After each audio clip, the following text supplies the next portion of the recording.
channel ini ya. Dan jangan lupa di like, subscribe, komen, dan tekan tombol lonceng notifikasinya. Terima kasih.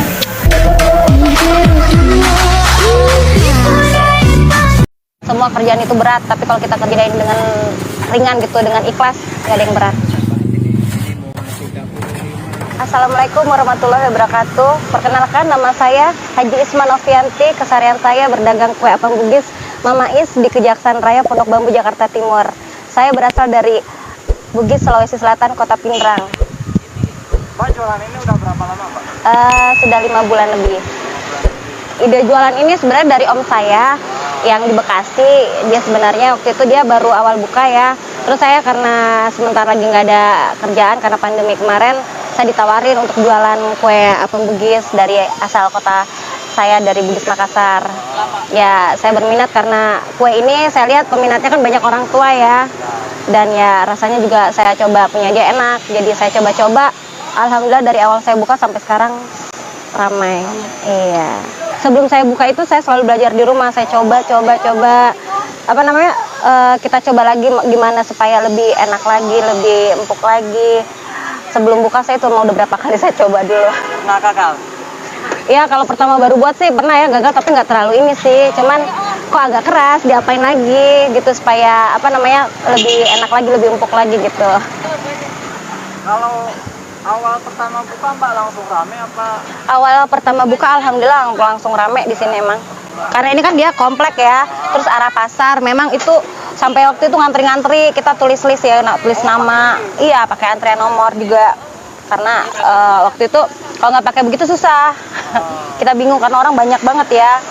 Kalau sekarang sih ya masih rame, cuman nggak seperti awal pertama bukanya sampai orang ngantri-ngantri, kan waktu pembuatannya itu kan 20 menit ya, jadi agak ngantri. Masih ingat nggak pas pertama kali buka dulu dapat omset berapa?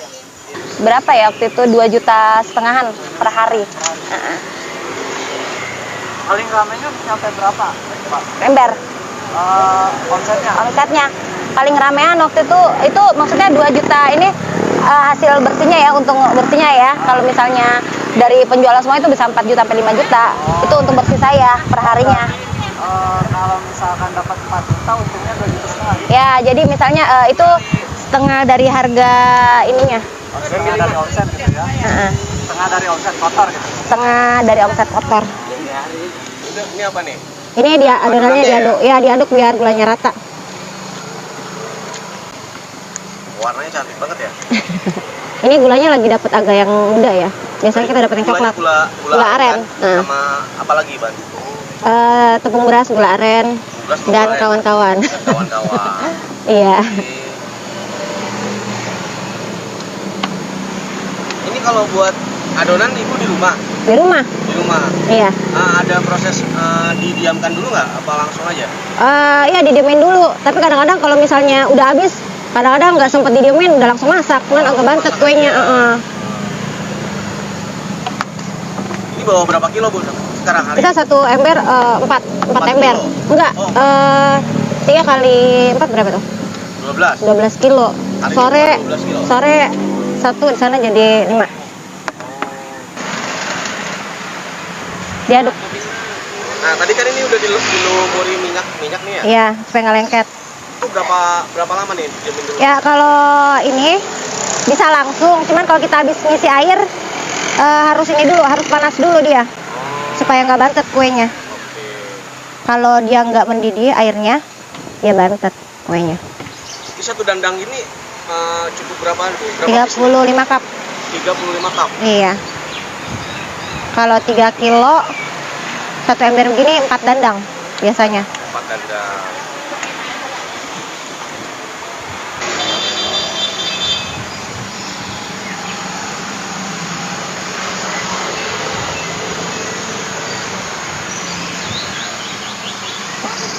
Sebenarnya makanan apam Bugis ini dari mana sih, Pak?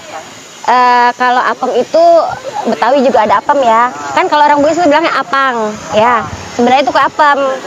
Cuman bahasanya apang. Kalau ini kita ciri khas dari Bugis Makassar itu ya begini. Ada perbedaan? Perbedaan mungkin dari ini ya, dari bentuknya ya. Oh, dari karena mungkin bentuknya agak unik ya. Sebelah itu bilang, oh bentuknya unik Bu, ya bisa gimana ya? Emang dari sananya, dari sananya begitu. Dari kampung saya ciri khasnya begitu Mas, saya bilang gitu. Pas waktu awal jualan gimana Pak? Panik ya, nggak pernah biasa bilang kompak. Ya namanya orang baru, ya modal bismillah aja lah ya.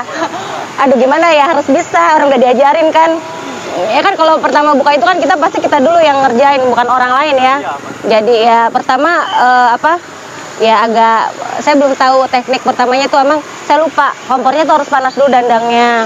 Ntar kalau panas baru diisi, kalau nggak panas diisi itu dia bantet kuenya. Pertama tuh gagal itu nggak saya jual.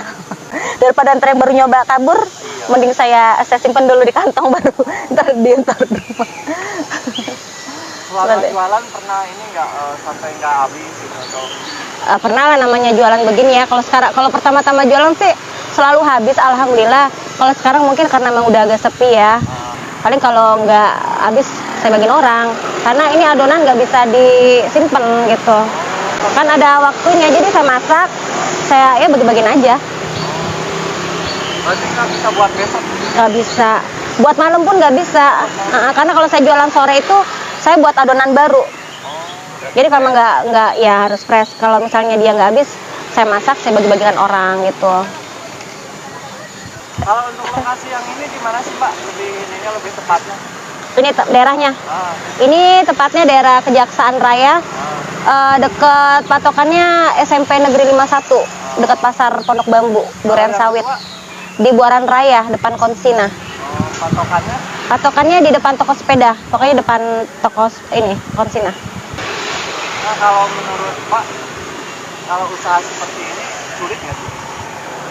Ya, nggak sulit juga sih, maksudnya kalau sesuatu yang dikerjain misalnya ini nggak sulit ya. Walaupun sulit ya, kalau kita benar-benar tekunin mah mudah ya.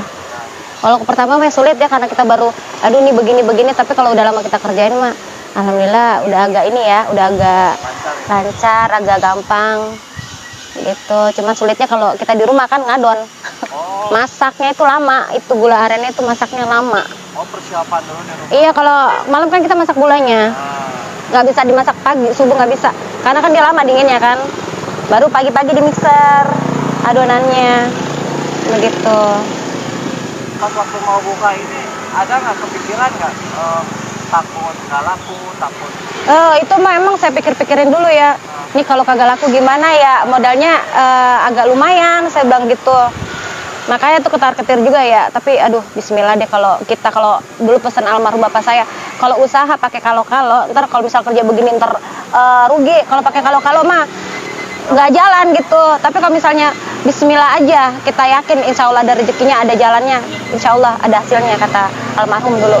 Jadi kalau mau kerja ya udah, katanya kerjain aja, yang penting yakin apa yang kamu kerjain itu benar, ya udah. Iya kan, waktu pertama jualan itu saya cuman kata om saya, lumayan nih ininya, tapi saya nggak pernah nanya berapa keuntungannya. Cuman saya lihat dia rame, saya bilang ya saya coba ya, saya bilang ya nggak apa-apa lah, saya coba. Ya alhamdulillah ininya omsetnya lumayan. Walaupun maksudnya dagangan begini saya nggak nyangka ya, dari pertama awal tuh bisa dapat misalnya kayak dapat 2 juta per hari itu lumayan ya, alhamdulillah ya. Sebenarnya kalau dihitung dari kalau saya kerja sama abang saya sih ya lumayan ini, saya bilang gitu. Kalau di sini kan, kalau hujan gimana Pak? Pakai payung Mas. Payung. Cuman payungnya nggak dibawa. Tak kira. Karena ini kan kita kan jualan pagi, ya enggak lah. Jualan pagi kan masih, kalau jam-jam ini kan masih ini ya. Terang. Iya, ya siang juga ya. Kayak apa malah udah gosong kayak gini nih jualan. Kenapa lah, yang penting cari duit ya. Namanya cari duit. Belakangan lah itu panas-panas. Penting dapat duit gitu. Yang penting dapat duit aja dulu Mas. Ya gak sih, kalau kita mau santai-santai di rumah ngasih gak dapat duit mah ngapain? Resiko kerjaan ya di lapangan kayak gini lah, panas-panasan. Alhamdulillah rame Mas ya. Terus halal kerjanya, masih punya orang tua mau dibiayain ya, masih ada kebutuhan, jadi ya harus tetap cari duit lah, semangat cari uangnya. Namanya hidup kan itu berputar ya Mas ya, roda kehidupan itu berputar. Pernah ngerasain enak, pernah juga ngerasain susah ya. Dari orang tua, alhamdulillah waktu itu orang tua saya mencukupkan semua kebutuhan saya ya. Ya lambat laun nama kita berumah tangga itu ya ada ininya ya, ada ya ya ada cobaan lah dari itu semuanya. Cuman kan kita nggak harus terpuruk dari itu ya. Cobaan itu Mbak, hidup mah ada, cuman ya kita jalanin aja. Indah pada waktunya lah nanti lah ya. Sabar gitu. Ya, kalau maksudnya kalau kita dapat kayak cobaan gitu mah sebenarnya lebih ini ya, kalau saya bilang bagus ya Mas. Jadi kita tuh nggak di zona nyaman. Kalau kita udah ngerasain tuh cobaan atau gimana tuh, kita tuh bisa ngerasain yang namanya rasa syukur gitu. Kalau kita enak terus, keenakan terus, aduh, lupa syukur Mas. Lupa bersyukur beneran. Kalau kita udah enak terus kita ada cobaan terus kita enak lagi, alhamdulillah kita bisa bersyukur dah. Mbak ada kata motivasi mungkin atau saran dari Mbak kalau mau buka usaha itu harus seperti apa? Seperti yang saya bilang tadi, kalau kita mau usaha baca bismillah, yakin sama yang kita kerjain selama itu kita benar, dan ya kita juga memang harus sebelum usaha kita harus mikir-mikir dulu ya, ini gimana perkembangan ininya ya. Jadi tapi insya Allah kalau kita yakin sama apa yang kita ini, berdoa yakin insya Allah itu ada rezekinya kok. Mau kita kerjain, semua kerjaan itu berat, tapi kalau kita kerjain dengan ringan gitu, dengan ikhlas, nggak ada yang berat. Iya, nggak ada yang berat.